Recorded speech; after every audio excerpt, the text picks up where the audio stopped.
রাহুল গান্ধীর যাত্রায় তৃণমূলের অংশগ্রহণকে কেন্দ্র করে শুরু হয়েছে রাজনৈতিক জল্পনা। আগামী লোকসভায় ইন্ডিয়ার শরিক কংগ্রেসের সঙ্গে বাংলায় তৃণমূলের আসন বোঝাপড়া হবে কিনা স্পষ্ট নয়। আগামী 14 জানুয়ারি মণিপুর থেকে শুরু হবে রাহুলের ভারত ন্যায় যাত্রা। যাত্রাপথে বাংলায় একাধিক জেলা পরিক্রমা করবেন রাহুল। সারা ভারতে ইন্ডিয়া জোট থাকবে, বাংলায় বিজেপিকে রুখতে তৃণমূলই যথেষ্ট।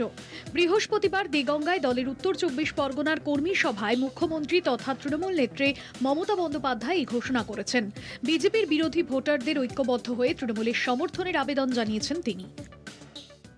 ইন্ডিয়া জোট সারা ভারতবর্ষ থাকবে, আর বাংলায় তৃণমূল কংগ্রেস লড়াই করবে।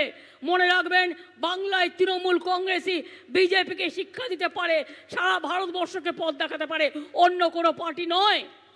অর্থাৎ বাংলায় বিজেপির বিরুদ্ধে বিরোধীদের অভিন্ন প্রার্থী দিতে কংগ্রেসের সঙ্গে আসন রফার প্রয়োজন যে তার নেই, তা বুঝিয়ে দিয়েছেন তৃণমূল নেত্রী।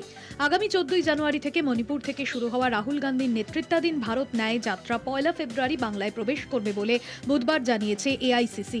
উত্তর পূর্ব ভারত থেকে শুরু করে বাংলা সহ 14টি রাজ্য পরিক্রমা করে সেই যাত্রা মহারাষ্ট্রে 20 মার্চ শেষ হবে।